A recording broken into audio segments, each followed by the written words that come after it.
together, they had one of those townhouses here. See? Those over there, those are the townhomes. And these are the condominium towers. All those towers. These two ones are the last that they built. They just finished them. They were building during COVID. Those two, there's 2 apartments per floor. Look at the size of those. 2 apartments per floor. And some people bought the 2 apartments to have the whole floor for themselves. It's crazy, you know.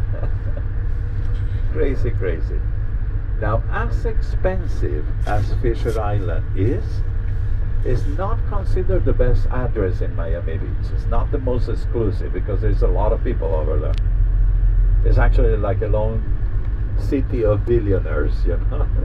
But it's not considered the most. Most exclusive will be the island that is here to the right of the bus. That one is called Star Island, and it's only 17 properties in all the islands. So that's very, very, very exclusive. Now, there is a house. Let's see, where you see the two white yachts there?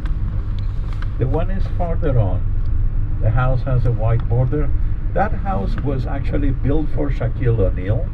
Is now rented, he sold it. Is now rented to David Beckham. David Beckham, the soccer player. Okay, he rents that house. Here closer, we see a house that has the 2 little boats out of the water with all the coconut palms in front. That's actually Gloria and Emilio Stefan's house and the recording studio. Okay, that's the house and the recording studio.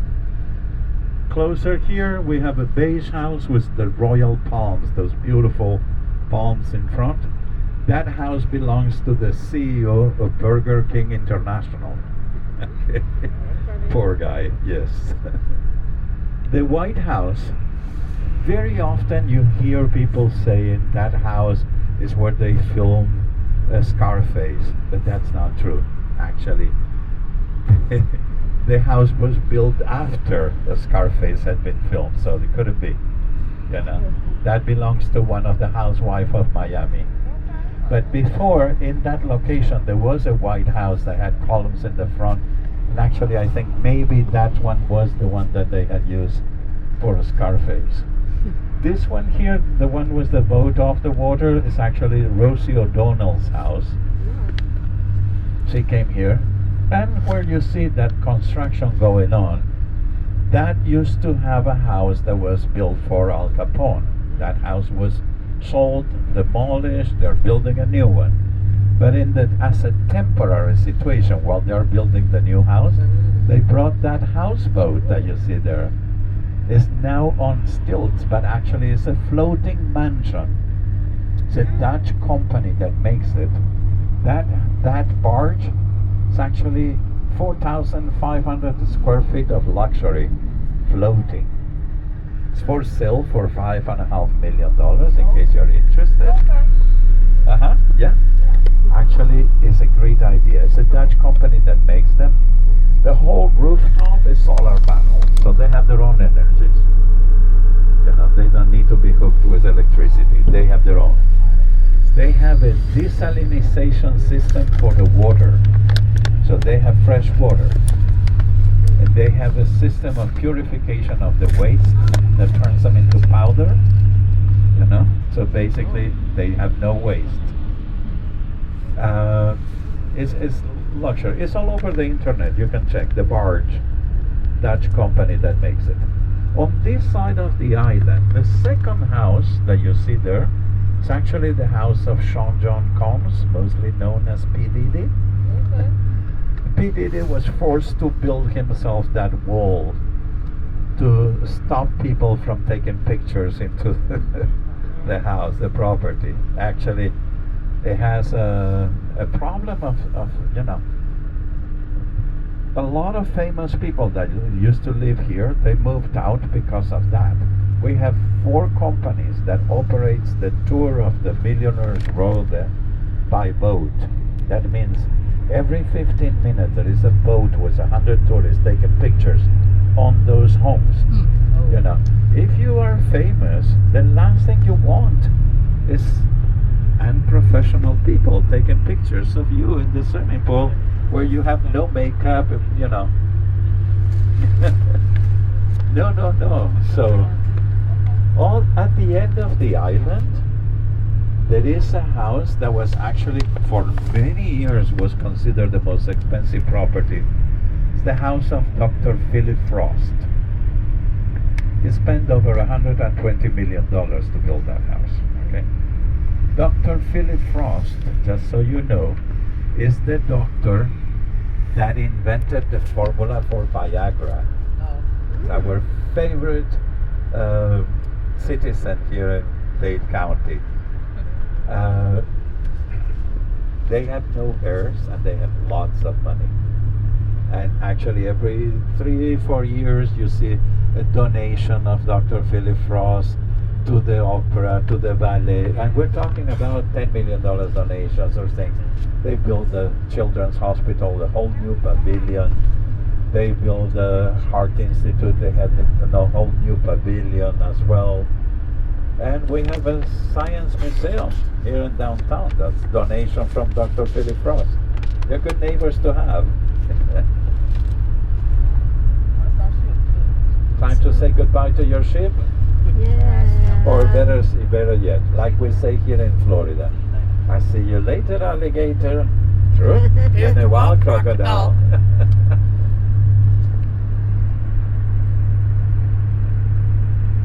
The Carnival Sunrise, it was just restored or redone, or it was for a month on dry docking. This is the first time back in circulation. You know, those ships for 20 months they had very, very little activity. So now they have to restore all of them. I saw the Carnival Freedom the other day caught fire in Turk and Caicos. This city, it's crazy, but it's true. Now, another thing that I should say, this city, I say we're still making them, but I'm not sure that they know what they're doing, you know. It's hard to plan, you know. A population in the past 2 years with COVID, it almost added another 2 million people to Miami because of COVID. You know, it's hard to plan for those kind of things. Anyway, and this summer it's going to be a busy summer. The sun is out. Yay! We thought it was never going to happen today, at least for a few minutes, you know. So you see, you can take a picture of sunny Florida. Now, I mentioned about the tourist industry, which is actually definitely the biggest industry in this city. But the port is also a money maker. Not only the cruise ships, but it's also the import-exports that goes to Latin America and things. And it's brought a lot of international transactions to Miami. We have an area south of the Miami River, which actually Brickell Avenue is impressive. People call it the Wall Street of the South because you have all these international banking areas. Because most international transactions are done in dollars. A lot of the other countries, especially Latin Americans, they have their international banking here. Conveniently located in the middle of the world. Here we are, true? Now, in this part of the world, surrounded with water, we also have a big fishing industry. Fishing is big here, true? And we do have delicious lobsters and stone crabs, you know, which is important, So, most of the fishing industry lives in the Miami River, this river here. This river that we are crossing is the Miami River, the river that gave the name to the city. Now, I told you we're not normal. Do you know that Miami means fresh water. It's a Native American word that means fresh water. On the banks of the Miami River, there used to be a tribe of Native Americans called the Calusa. When the Spaniards discover Florida, they tried to make a map. They came across the Calusa. The Calusa pointed to the river saying this is. And first thing we see is one mansion from the 1920s in the Art Deco style. This was before the collapse of the stock market in 1928. The Bass family, Jewish family, built this mansion over here with the designs of an architect in Paris that designed the house and all the contents of the house. And you know what? All this in front, all the way to the ocean, was the front lawn. They used to play polo in the front lawn of the house. This avenue didn't exist in those days, so I know. They lost their fortune in the collapse of the stock market, and they donated the house and all the contents to the city of Miami Beach. It's now the Museum of Modern Art. They added to the back and they made it into a museum. Okay, so what I was saying, 1980s, we have the film industry that fell in love with Miami Beach, and they started filming. You probably remember some movies like There Is Something About Mary with Cameron Diaz, Scarface, Too Fast, Too Furious, Bad Boys. There were a few of those ones. The Birdcage, The Specialist. Remember those movies? Close to 20 movies were filmed in a period of 8 years here. And of course the TV series Miami Vice. Miami Vice not only made Miami look beautiful, it actually put it on everybody's living room. And people started wondering, why haven't we visited there? In those days, there was a small company from the Bahamas that brought the first cruise ship to Miami. Carnival Cruise. 380 passengers. Came to Miami and awakened an industry that was dead. In the 1950s and 60s, everybody wanted airplanes. It was Carnival that says it is not the destination, but the journey that counts. And with the idea of having an all-inclusive cruises, it actually became a success. Little we know, in less than 20 years, Miami had become the busiest cruise ship port in the world. Before COVID, we used to have 18 to 20 ships a week. Full occupancy with 4,000 or 5,000 passengers each one. You know, that's a lot of money, that's a lot of tourists, you know, for the city. It all came to a halt during COVID, but anyway. So, the port was closed for 20 months. I don't know if you know. 20 months without the port of Miami, without international travelers. It was like, you know, you see all the hotels closed. They haven't been able to reopen. You know, basically, they're bankruptcy. It's too long, you know. Anyway, of the transformation of this city during the 60s and 70s and the transformation of the country. By the late 1970s, Miami Beach, we see that drug dealers have taken over. They bought the big houses, you know, they brought the yachts, and it was so much money. So much money. It was like you saw them with driving cars that are gold-plated, or, you know, with watches that are covered in diamonds, you know, the necklaces and the chains on them, they were like just outrageous. It was such a display of money in this area that was so poor that it was almost grotesque. And you know, money has a big power, it's a powerful element. It has the power of corruption. Very much. In those days, we had a mayor in the city of Miami Beach.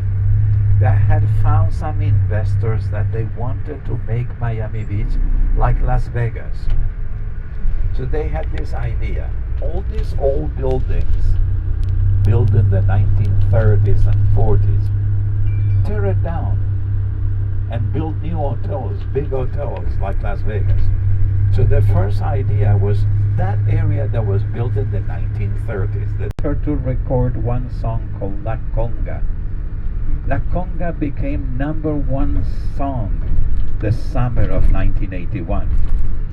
Sony Music, who had signed them, realized there is money to be made with these Latin musicians. It actually turned around, decided to open in Miami Sony Music Latin, and started looking for talented Latin musicians or singers like Christina Aguilera, Ricky Martin, Enrique Iglesias, Jennifer Lopez, Nestor Torres, John Secada. Somehow it became the capital of the music industry. True? 1980s. What else happened? But 1980s is also time. Oh, while I have you here, and so you ask, there is an hotel that was built for Al Capone. This one here, back in 1927, was the first of 3 hotels that Al Capone had built. Now it's a condominium tower, but it was built for him. You know, he was the one invested the money to build that hotel, the Alamac. While I have you here, now we're going to try to go to Ocean Drive. It's going to be difficult because it is Memorial Weekend, and definitely there was a big event yesterday that actually got watered down. They were supposed to be with the airplanes and the whole 9 yards, artificial fires. I mean the what do you call it? Fireworks. Fireworks. That's what it is. Artificial. Right here to your left, the Cardoso Hotel, actually owned by Gloria and Emilio Estefan, was for many years the headquarters to Sony Music Latin. And we have seen some memorable parties there when Ricky Martin was releasing some new records. Now the one is here to your right, the Carlisle. It actually was the one that they used for the movie The Birdcage. Remember Robin Williams' Birdcage? That's the hotel they use. Here? Now, that one, yes, right there. Now, it is actually amazing, all the things. Of course, you remember, all these places. This is Ocean Drive. This is a little street, Depression era. Miami. Now, when you look at Miami today, you see this dazzling modern city. All these buildings that you see there, they're all new, brand new. This is part of the revitalizing of downtown Miami. Decision that was taken in the year 2000. Downtown Miami never had tall buildings. If you have a chance to see either those episodes of CSI Miami or Miami Vice, they show you the one tower, there are 2 towers that they used to be in downtown, because they wanted to show that they had tall buildings. But the truth is, we had no tall towers. Miami is a city that was built when we already had automobiles. They never really worried about building tall. They kept building suburbs and gated communities. Somehow at one point we reached the edge of the county. The only way to keep growing is to go tall. So they decided to revitalize downtown Miami. Now here they brought the Perez Art Museum, the Philip Frost Science Museum. Here we have the Center of Performing Arts and the Opera House. We have, this is the Frost Museum. That tower, that pumpkin colored tower that you see there, that used to be the tall building in downtown Oh. back in the days. Oh. Then across the street is the FTX Arena, home to the Miami Heat. That tower, that old tower that is there, is now, we call it Freedom Tower. It's a museum to Cuban migration to Miami. All these buildings that you see here, they started in 2000. That was when the city decided to revitalize downtown. They signed permits for all these buildings to be built. Well, soon they realized the sewage system did not have capacity for all these buildings. That house in the corner dates from the 1920s. The one is next to. It's a square, it's the ugliest house. You know, if you have so much money, why don't you hire a good architect? Make something good. That's almost offensive to the neighbors, you know. It's an ugly house. Of course, I'm sure by the time they decide to sell it, the first thing that they're going to do is tear it down. That's what happened here. People buy the properties just because the location. And actually, a friend of mine that works in real estate, he told me, if you want to know the price of the properties, just measure how many yards of waterfront they have and put $1 million to that number. That's approximately. Because that's the size of a yacht that they can have. So, some of these houses, I mean most of these houses, they're actually vacation homes. We don't use them all year round. We're talking about $30 million, $40 million houses just to spend 3 weeks out of the year in vacation, you know. Now this winter, we had Usher here. Usher has a big yacht with neon lights and it's Usher on the side. He rented this house. This house here, that you see, the big thing, the yacht was from the beginning all the way to the end. I mean, it's actually that big of a yacht. Okay. Now that house, very often it's been rented out for movies, for famous people. Most of these homes, they rent out for sometimes during the winter, you know, for famous people. The Kardashians, Beyonce, Justin Bieber. They come here, they rent those houses because they want more privacy than in any hotel. You know, in the hotels, unhappily, people will go through the garbage to, you know, dig some dirt on them. So they prefer private homes. And those homes are built for people that travel with a big entourage, you know. They have enough bedrooms for them. Because pickup time here is 12 o'clock. You'll be better off in this tour. Anyway, so the years have passed. Miami Beach became very fashionable. Let me briefly say, in the 80s is when the first cases of AIDS, HIV happened in this country. In those in those days,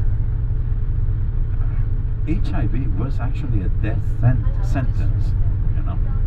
And in those days, I will say that virus spread through the gay population so fast that most people used to think of AIDS as a gay disease, you know.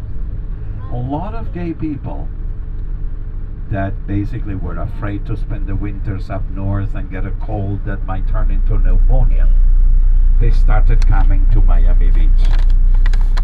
In the late 1980s, Miami Beach became one of the gayest cities in Florida.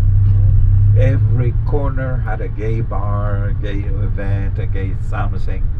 And that was exactly the time that we had all the music industry here. A lot of, you know. You notice all those islands. Biscayne Bay has 17 islands, 11 of which are artificial. If you see houses, those are artificial islands. If you don't see, those are the natural islands. Now, the the 50s, as I say, it was the golden era for the city of Miami Beach. The city blossomed. With air condition, Miami also was growing. Pan Am was hiring so many people that actually by the end of the 1950s, there were close to 300,000 people living in this part of the world.